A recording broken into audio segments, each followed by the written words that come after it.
What if the parts of yourself you try hardest to hide are actually the keys to your growth? Carl Jung once said, "One does not become enlightened by imagining figures of light, but by making the darkness conscious." It's a beautiful quote, but what does it really mean? In this video, we're diving into one of Jung's most transformative ideas, the shadow.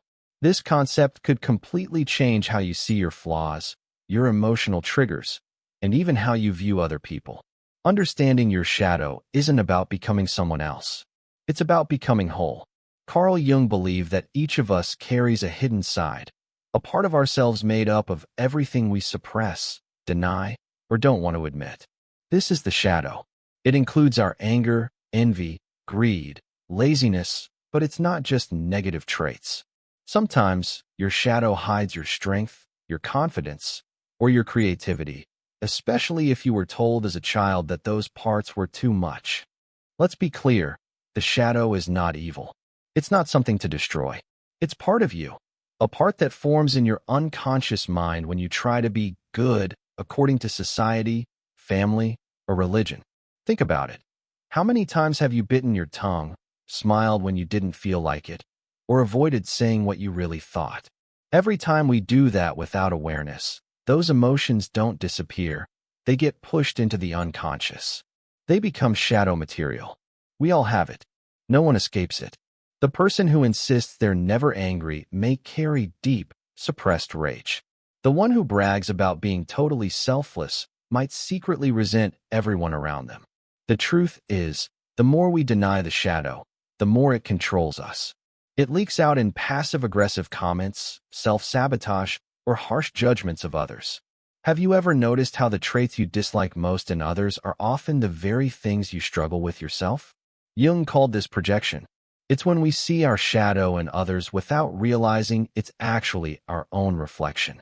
That person you can't stand, the one who's too arrogant, too needy, too loud. Maybe they're showing you something about yourself you haven't made peace with yet. And here's where it gets really interesting. When you begin to notice these reactions, and instead of blaming others, you ask, why does this bother me so much? That's the beginning of shadow work.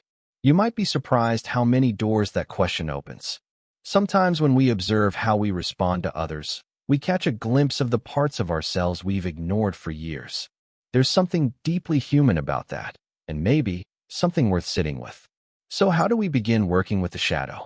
The first step is simple, but not easy: awareness. You start by noticing your emotional reactions, especially the intense ones. What makes you angry, jealous, irritated, or uncomfortable? Often, these reactions point directly to shadow material. Instead of brushing those feelings aside, you bring curiosity to them. You observe them without judgment. Why does that person's confidence trigger me? Why do I feel so uncomfortable when someone sets a boundary? Why does failure in others make me feel secretly superior? Questions like these open a door into the unconscious. They invite you to explore the parts of yourself that have been buried for years, sometimes even decades. It's not about blaming yourself, and it's not about blaming others. Shadow work is about radical honesty and compassion. You are not your shadow, but your shadow is part of you. And when you reject it, you live in pieces. When you accept it, you begin to live as a whole. Carl Jung believed that true healing comes not from perfection, but from integration. Light and dark, strength and weakness, joy and rage. The goal is not to eliminate the shadow. It's to face it, understand it, and integrate its lessons into your life. When this happens, something powerful shifts. You stop being controlled by the parts of yourself you don't understand. You stop projecting them onto others. You stop needing to be perfect, and instead, you become real. This process is deeply personal, and it looks different for everyone. For some, it means confronting painful memories. For others, it means reclaiming qualities they've been taught to suppress, like ambition, assertiveness, or vulnerability. As uncomfortable as it can be, there's freedom in this kind of inner work. You stop living reactively and start living consciously. You recognize your darkness without being consumed by it. And in that space, you find power. Shadow work isn't about fixing yourself. It's about remembering who you are underneath all the roles, defenses, and expectations. That's the path toward individuation, another key concept in Jung's psychology, becoming the person you were truly meant to be. And the best part? The more you integrate your shadow, the more you begin to see others with compassion too. You stop judging so quickly. You understand that everyone is fighting their own unconscious battles, just like you.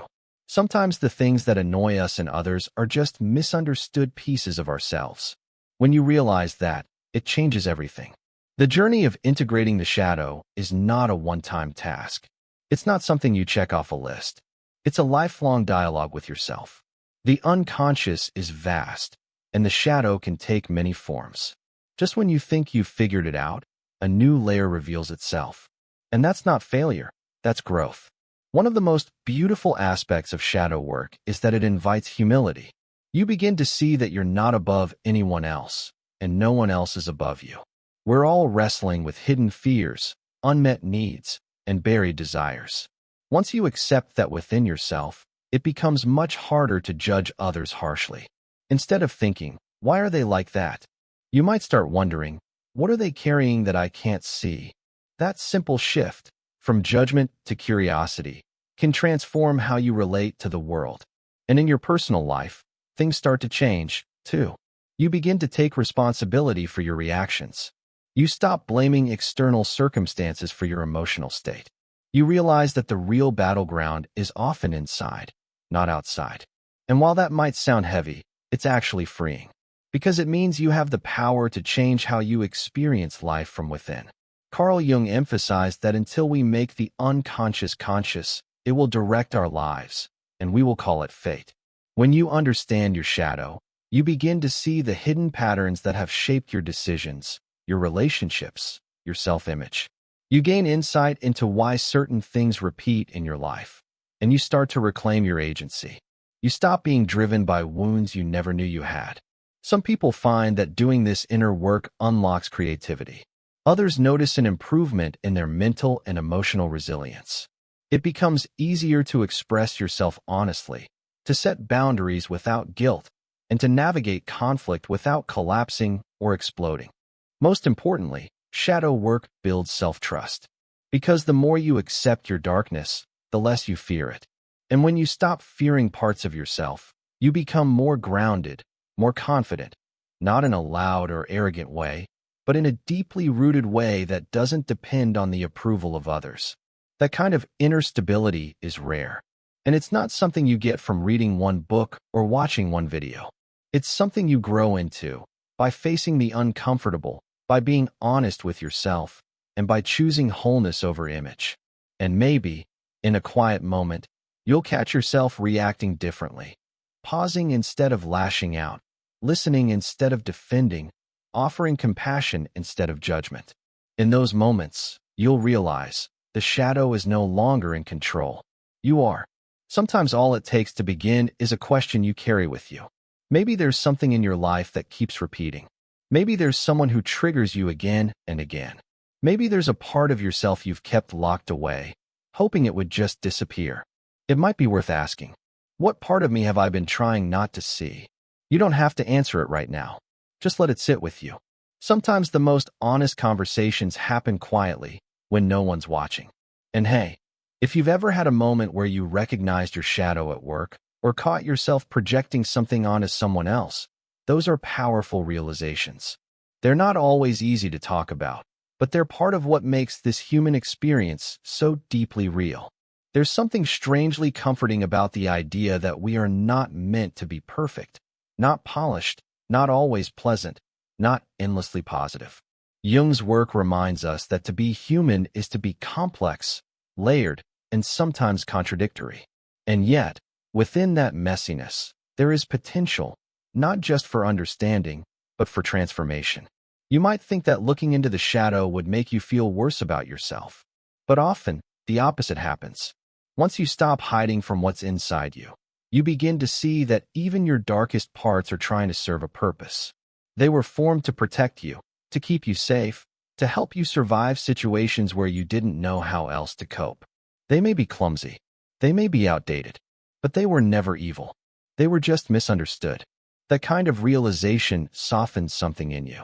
the war you've been fighting with yourself begins to quiet down. You start to hold your pain, your anger, your fear, not as enemies, but as parts of yourself that deserve your attention, not your rejection. And slowly, a different kind of strength grows. Not the strength to dominate, but the strength to stay. To stay with discomfort, to stay with the truth, to stay with yourself. That's the gift of shadow work. Not escape, but presence. Not perfection, but integration. The more you lean into it, the more real you become. The more whole. And that's something people feel. They notice when someone has made peace with themselves. There's a quiet confidence in it, a kind of depth that doesn't need to prove anything. You don't have to say much. Your presence says it for you. As you move forward, maybe consider what part of you has been waiting in the dark, not to hurt you, but to be seen. Maybe you already know. Or maybe it'll reveal itself in the small, unexpected moments. During a conversation, a memory, a strong emotional reaction. These moments don't always ask for answers. Sometimes, they just ask you to pay attention. And if something in this video stirred a thought or reminded you of something you hadn't looked at in a while, you're not alone. We all have shadows. We all carry stories we've tried to forget. But the more we share them, even silently, even with ourselves, the less power they have over us. So whatever this brought up for you, you don't need to explain it. But if you feel like leaving a trace of your own reflection below, you never know who might quietly relate to it. Sometimes, a few honest words can reach someone in ways we don't even realize. Thank you for exploring this with me today. If you've made it this far, that already says something about your willingness to go deeper, to look beyond the surface, and to explore the parts of yourself that many people never dare to face. There's more to come on this journey. More pieces of Jung's wisdom to explore, more questions to ask, more layers to unfold. But for now, maybe just take a breath and let what resonated sink in. Wholeness begins with awareness, and awareness begins with attention. Until next time, stay curious, stay open, and remember, the shadow isn't something to fear. It's the doorway to who you really are.